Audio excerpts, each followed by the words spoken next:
This is a speaker kit made by HiVi Swan. It's a really cool kit. It came with a ton of goodies, including some really cool veneer. If you caught the last video, then you know that something went horribly wrong with that veneer. Today we're going to try to fix that by applying some hardwood veneer that you can pick up from Parts Express. You'll find this product is much easier to work with. You want to start off by cutting it down to slightly oversized pieces, and then you'll trim it to final size after you stick it to the enclosure. You won't need a straight edge. Anything straight will do. I'm using a scrap piece of MDF. It'll help if you use something like the handle of a combination square to make sure that your cuts are, well, square.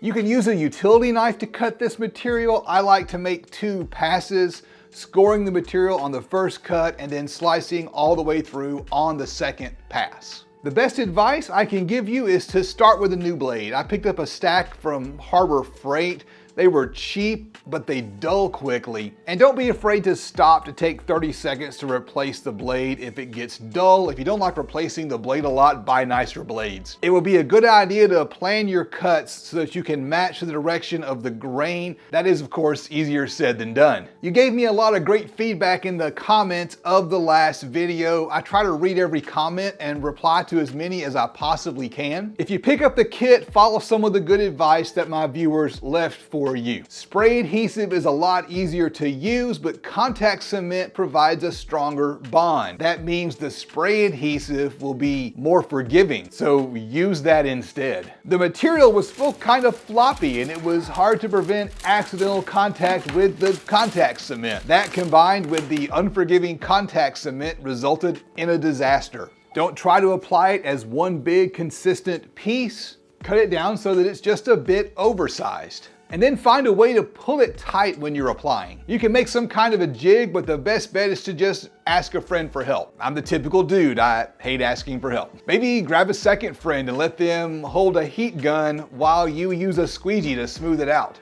The main thing is to learn from my mistakes and don't let those mistakes deter you from building a kit like this. If this entire veneering process seems overwhelming to you, then go with Duratex or Exo-Hide. You'll find a link to these products down in the video description. This stuff is idiot proof and it looks fantastic. I've used it several times in the past and it always turns out great. Now back to the hardwood veneer. I'd like to find a different way to stick the veneer to the enclosure. One commenter recommends wood glue and an iron. I'm going to try that next time, but this time the enclosure is already covered with dried contact cement, and according to the label on the bottle, the best bet now is to go back over it with more contact cement. In this shot you can see that I've taped off the speaker cutout. You don't want to get adhesive down in that recess. That's not going to turn out well. Contact cement is messy, but it is straightforward. You want to apply it to both pieces of material, and then after it's dried the cement will stick to itself. You'll also find this veneer is much easier to work with, mostly because it's a bit rigid, so it's not gonna fall onto the enclosure before you want it to. And of course, this time I put in the extra effort to cut it down to smaller pieces so that it's easier to work with. After sticking a piece on, you can trim it to size with a razor knife. This really is the trickiest part. If you're too aggressive, you'll put a big ugly gash in your veneer. You can also use an edge banding trimmer. This is just a little plastic jig that holds a razor blade so that you don't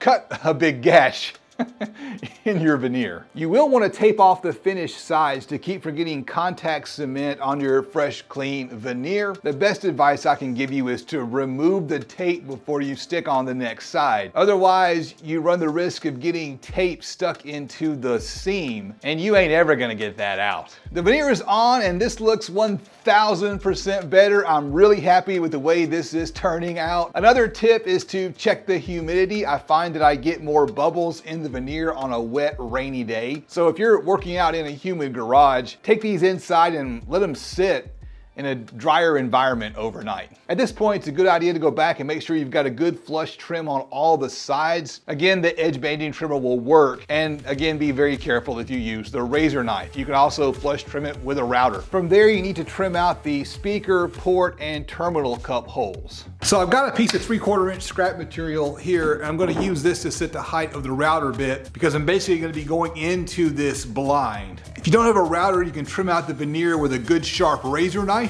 If you don't have a router table, you can just use a regular router. One of these lightweight trim routers is nice for this kind of thing.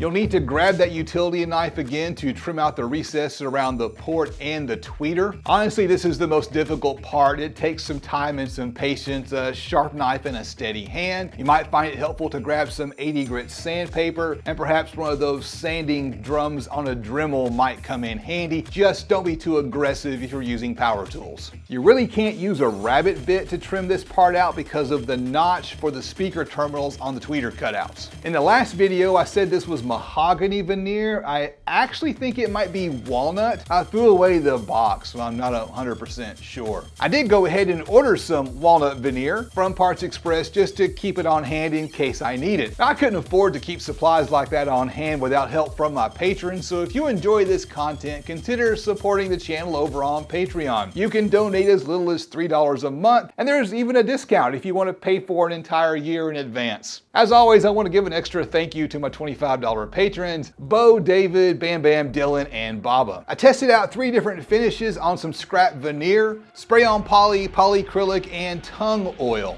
I opted for the polyacrylic mostly because I've used it in the past and I'm more familiar with the product. Before applying, make sure you sand the veneer. I don't recommend using a power tool. The veneer is kind of thin and power tools can burn right through it. Also, sometimes sanders can leave swirl marks. Just grab some 220 grit sandpaper and one of these cheap sanding blocks, or just hold the sandpaper in your hand. The polyacrylic just paints on, then let it sit for a couple of hours and sand it in between coats.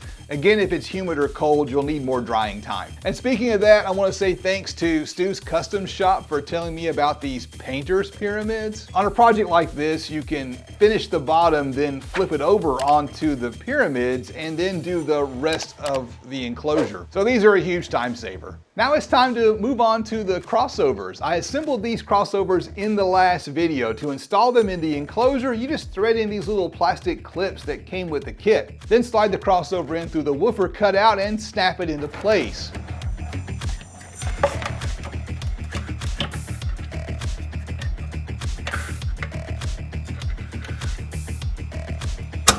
This step's pretty much idiot-proof. I don't see how anything could go wrong at this point. This is a good time to flip the kit over and stick on the feet that came with the kit. And here you can see that I went ahead and slid some shrink wrap onto the wires. I'm gonna label these with some tape so I don't have to keep looking back inside of the enclosure at the crossover board to make sure I'm hooking up the right wires. I probably should have applied the polyfill before I installed the crossover, so I'm using a piece of scrap cardboard to keep from getting spray adhesive on the crossover.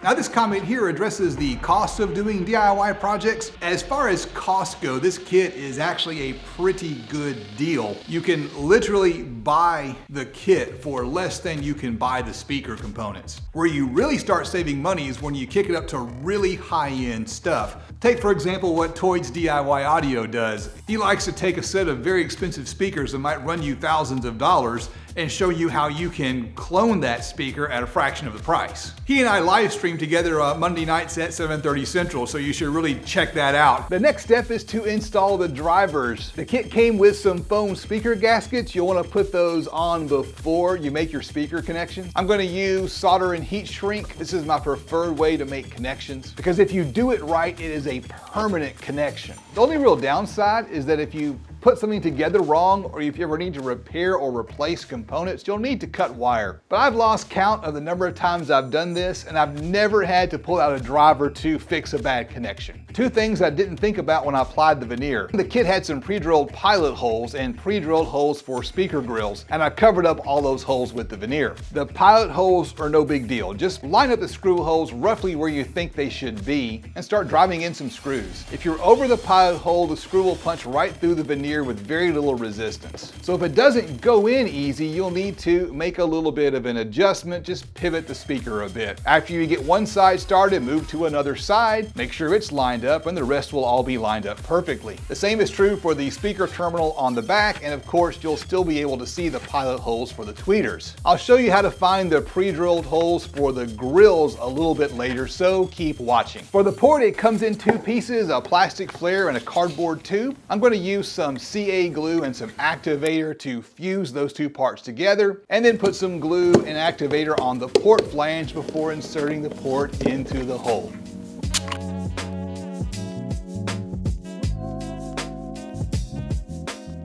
All right, I am stoked. These things look amazing. I cannot wait to see how they sound.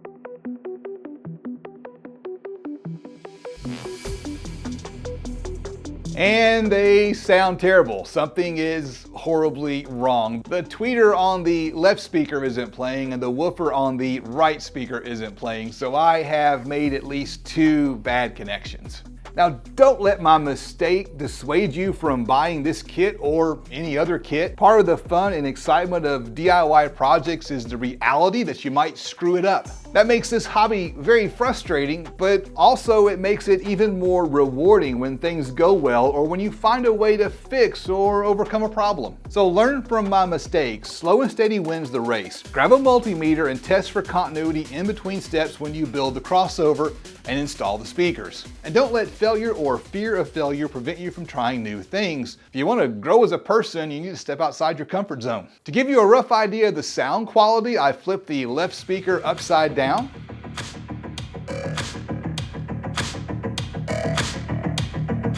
I think the sound is a little bit off. That's probably because of the distance between the one working tweeter and the one working woofer. That distance is now outside of the design parameters for the crossover, and that's going to cause issues near the crossover frequency. I've been playing this track right here as background music throughout the video, so if you want to, you can rewind and compare the sound of the raw file played back through the video editor to the sound of the song being played through the speakers. Now it's time to pull out the drivers, cut some wires, troubleshoot the speakers, and assemble the grills. But that's a topic for a different video. In the meantime, here's a video right here that you're going to enjoy. And if you would like to catch the troubleshooting video, hit the subscribe button right here. This is the DIY Audio Guy YouTube channel, and I will see you on the next adventure.